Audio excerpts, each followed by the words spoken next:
Parker Doyle swung his feet up onto the armrest of the old man's seat like it was his own living room couch. He didn't ask, didn't look, just stretched out, crossed his ankles over the molded plastic, and cracked open his laptop with the pleased exhale of someone who'd already decided he owned this particular Tuesday morning. His colleague Bryce, seated directly behind him, leaned forward through the headrest gap and grinned. Classic Parker. The old man in the window seat said nothing. He moved his arm off the armrest, slowly, set both hands in his lap, fingers loosely interlaced, and turned his face toward the Ohio countryside sliding past the glass. Rolling fields, a water tower, a cluster of grain silos going grey in the early light. The Amtrak Capitol Limited had left Cincinnati, Washington Union Station by early afternoon, if the schedule held. He had a paper cup of gas station coffee cooling on the fold-down tray and a canvas bag tucked under the seat ahead. An olive green jacket, old and soft at the elbows, with a faded 1st Cavalry Division patch on the left shoulder and a name strip above the chest pocket worn so thin the letters had gone to ghost. His name was Cecil Arlo Dunbar. He was 74 years old. He'd bought the cheapest seat on the train because that was what he did, what he'd always done. His granddaughter Amy was finishing her 2nd year at Georgetown. She'd asked him to come visit, said she'd show him the city, said it would be good for him to get out of the house. He'd said yes the way he said yes to most things, quietly, without ceremony, and without telling her what the train ticket had cost him. Leave a respect in the comments if you believe men like Cecil Dunbar deserve better than this. Parker Doyle was 28, broad-shouldered, and wore the loose and settled confidence of a man who had never once been told he was taking up too much space in a room. He sold enterprise software to hospital networks. He was good at it. He had a 6-figure base, a fitness tracker that knew his resting heart rate, and a carry-on bag that cost more than Cecil's monthly grocery bill. He wasn't a bad person, not exactly, just a person who'd never had a reason to be careful. "Legroom situation is actually not terrible up here," he said to Bryce, stretching his arms behind his head. His sneaker was 3 inches from Cecil's elbow. Cecil looked down at his hands. He was thinking about Korea. He often thought about Korea on long rides. He'd found that movement, the particular vibration of a train or a bus or the back of a deuce and a half, shook loose things he kept sealed tight the rest of the time. The cold, the dark. November 1950 at a place most people couldn't find on a map and didn't know to look for, Unsan. The Chinese forces had hit the perimeter just after midnight, and for 12 hours the world had been nothing but noise and blood and the weight of other men's lives in his hands. He'd been 23 years old. He'd been so cold he couldn't feel his feet, and so focused he hadn't noticed until morning. He pressed his hands flat against his thighs to stop the trembling that had started there. Not fear, he'd learned long ago the difference. This was memory. Memory had its own kind of weight, its own particular cold. The train swayed. Parker's foot slipped slightly, grazed Cecil's sleeve. "Sorry, man." Parker glanced over, then back at his screen. "You good?" Cecil nodded once without turning. "Cool." Parker went back to his spreadsheet. A woman across the aisle, maybe 50, with reading glasses on a beaded chain, looked at Cecil with the expression people wear for situations they've decided aren't their problem. She turned away. A college-age kid, 2 rows back, had headphones in and hadn't noticed anything. The train attendant passed through, checked tickets, didn't break stride. Cecil thought about the man he'd kept alive through the longest night of his life. Private First Class Russell Embry, 19 years old, from Macon, Georgia. He'd held compress against Embry's side for 3.5 hours, talking the whole time. About the Braves, about what Georgia summers smelt like, about the girl Embry had mentioned twice in the week since they'd arrived in country. He'd run out of compressed material around hour 2. He'd used his undershirt, he'd used his field jacket sleeve, then his field jacket itself. By the time the extraction birds came in at dawn, his right hand had been so stiffened with cold and dried blood that he couldn't fully open it for a week afterward. Embry had made it. He'd sent a letter from a hospital in Japan 6 weeks later. Cecil still carried a copy, folded to the size of a playing card, somewhere in the canvas bag beneath the seat. Parker laughed at something Bryce said through the headrest gap. Sharp and easy, the laugh of someone having a genuinely decent morning. Cecil closed his eyes, found the quiet place he kept inside himself, the one he'd spent 50 years building, stone by stone, in the space where rage used to live, the place where disrespect rolled off, where other people's carelessness couldn't reach him. His jaw tightened just slightly, just once. 40 minutes out of Cincinnati, the cafe car door at the far end of the coach opened. The man who came through was perhaps 65, with silver hair cut close and square shoulders that hadn't softened much with age. He wore civilian clothes, dark slacks, a collared shirt, but there was something in the way he moved through the car that made people unconsciously shift their elbows in. He paused to let a mother with a stroller pass, inclined his head politely, then continued forward. His name was William Stanhope, retired Brigadier General, United States Army. He was riding the Capitol Limited to Washington for a consulting engagement at the Pentagon. A meeting about medical logistics protocols, as it happened. He'd chosen the train because he liked the quiet. He was walking back from the cafe car, a coffee in his hand, when he slowed. The first cav patch. He'd worn that patch himself for 8 years. You learned to recognize it from across a room, but it wasn't just the patch. It was the name strip above the breast pocket, almost too faded to read. Almost.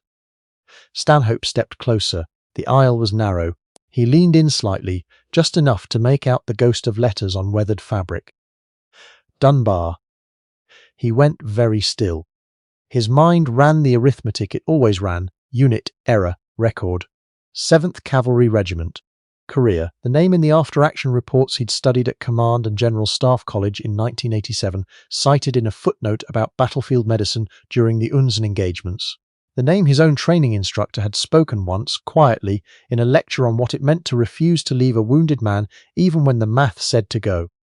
And then the second recognition. Fort Benning, the summer of 1978. 2nd Lieutenant William Stanhope, barely 22, 2 weeks from washing out. Sitting on a footlocker in a Georgia barracks at 11 o'clock at night, staring at his boots. And a master sergeant sitting across from him, elbows on knees, voice without theatre or performance, saying the words that had wired themselves permanently into the architecture of his career. You're not here for you, Lieutenant. You're here for the man on your left and the man on your right. Figure out which one of them needs you to get up tomorrow morning, and you'll get up. Stanhope had gotten up. Every morning for 35 years after that. Excuse me, he said quietly. Cecil Dunbar looked up. Something flickered in his eyes. Not recognition. Not yet, just a lifting of attention. Is your name Cecil Dunbar? Stanhope asked. The entire section had gone still without realizing it. Cecil studied the man for a long moment. Yes. In the middle of that cramped Amtrak aisle, in civilian clothes, with a paper coffee cup in his left hand, William Stanhope came to attention. His heels didn't click. This wasn't a ceremony, but his spine drew straight and his chin came level, and his right hand rose in a salute that had in it every one of the 35 years between that barracks in Georgia and this Tuesday morning on the Capitol Limited. Sergeant Major Dunbar, he said. His voice was thick in a way he hadn't planned. It is an honour, sir, a genuine honour. The coach car went quiet, the way spaces go quiet when something happens that nobody was prepared for. Parker Doyle's feet came off the armrest. Cecil looked at the saluting man for a long moment, his expression unreadable. Then, slowly, with the deliberateness of a man whose joints filed every complaint in silence, he raised his right hand, the one that had kept Russell Embry alive through a Korean winter night, and returned the salute. At ease, Cecil said. Quiet carrying anyway. Stanhope lowered his hand but didn't move from the aisle. He turned slightly to address the surrounding seats, and when he spoke again, his voice had taken on a different weight. Do any of you know who you've been sitting next to? Parker Doyle said nothing. His laptop was open on the tray. He wasn't looking at it. This man, Stanhope said, is Sergeant Major Cecil Arlo Dunbar, United States Army, retired. He served as a combat medic with the 7th Cavalry Regiment at the Battle of Unsan in Korea, November 1950. When Chinese forces overran his company's position in the dark, Sergeant Dunbar remained behind with 9 wounded soldiers through 12 hours of combat in below-zero temperatures. He exhausted every medical supply in his kit and then used his own clothing for field dressings. He held one soldier's abdominal wound closed with his bare hands for 4 hours while the battle continued around him. All 9 men survived. He received the Silver Star for that action. Stanhope paused. He then served a tour in Vietnam with the 1st Cavalry Division.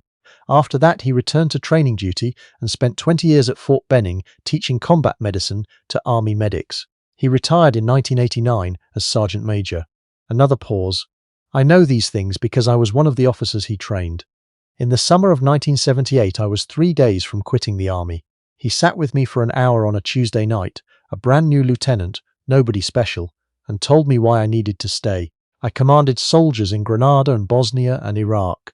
Every decision I made that I'm proud of had its root in something this man taught me. Stanhope's voice went quieter. He's riding in coach today because it's what he could afford. And I just watched someone put their feet on his armrest and laugh about it. The last sentence didn't have any heat in it. That was what made it land the way it did. Parker Doyle's face had passed through several colours in the past 90 seconds. I didn't know, he started. I never would have. Cecil raised one hand slightly from his lap. General. The word carried the gentle weight of someone who'd used it honestly for a long time. May I? Stanhope nodded and stepped back half a step. Cecil turned in his seat. He looked at Parker Doyle the way a man looks at something that reminds him of someone else, not with anger, not with contempt, but with a kind of patient and bone-deep recognition. Son, Cecil said, I don't need anything from you, not your apology, not your embarrassment, but there's something I'd like you to hear, because you're young enough that it can still do some good. Parker's voice came out smaller than he expected. Yes, sir. Cecil looked out the window for a moment, at the passing Ohio fields, then back. The armrest isn't the point. I've given up more than armrests in my life and thought nothing of it. He paused. What stays with me is that you didn't look. That's the whole of it. You sat down next to me and you didn't look. You didn't see a person. You saw an inconvenience in the shape of a person and you arranged yourself around it.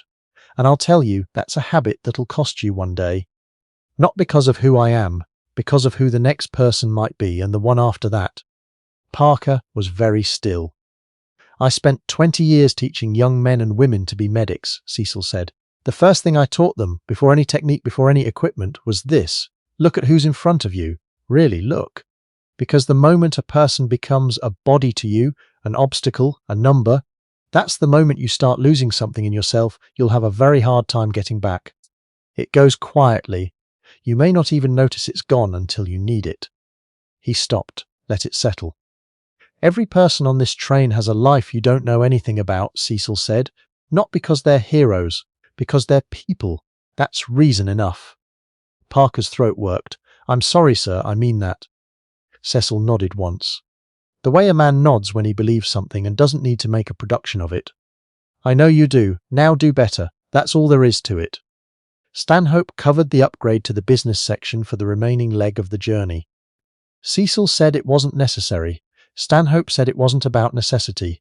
Cecil accepted with the same quiet he'd brought to everything else.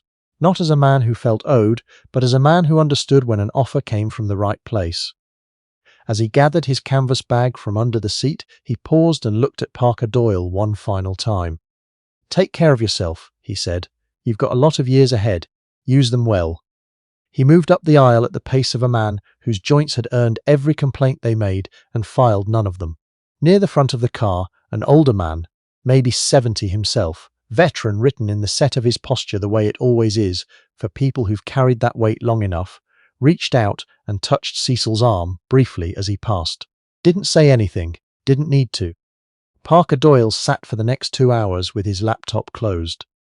He opened his phone eventually, the way people do when they don't know what else to do with their hands, and typed Battle of Unsan 1950 into the search bar. He read for a long time. He read about the 8th Cavalry and the 1st Cavalry Division and the Chinese 39th Army, appearing from the mountains in the dark, about the temperatures and the terrain, and what it had meant to be a medic at 23 years old in circumstances that defied the ordinary definitions of impossible. He read a passage from a regimental history that mentioned a field medic who improvised tourniquets from uniform pieces through a night when the temperature dropped to 11 below zero, and who, when asked about it years later in an interview, said only that he'd done what anyone would have done. Parker had spent his entire adult life being certain he knew which people in a room mattered. He was beginning to understand that certainty differently now. When the Capitol Limited pulled into Washington Union Station, Cecil Dunbar stepped out onto the platform with his canvas bag over one shoulder. His granddaughter Amy spotted him before he spotted her. She recognized the jacket, the walk, the precise economy of movement she'd been watching her whole life without fully understanding where it came from. She crossed the platform at a run. "How was the ride?" she asked, pulling back to look at him. Cecil was quiet for a moment. Around them, the station moved in its ordinary Thursday rhythm. Travellers, announcements, the compressed noise of arrivals and departures. "Long," he said, "but good." She studied his face. There was something in it she recognized from the occasional evenings when he'd sit with his coffee and be somewhere else entirely behind his eyes. But this was different. Softer around the edges, somehow. "Dad says you never talk about the army stuff," she said as they walked. Cecil considered that. "No," he agreed, "not much." "Why not?" He looked up at the vaulted ceiling of the station, at the late afternoon light coming down through the high windows, at the ordinary press of people moving through a space they didn't think twice about. "Because it was a long time ago," he said. "And because the people who needed to know already knew." Amy slipped her arm through his, and they walked together toward the street. Behind them, the Capitol Limited sat in its berth, quiet now, its passengers fanning out across the city toward whatever the day had waiting for them. Parker Doyle rode the metro to his hotel. That evening he called his mother.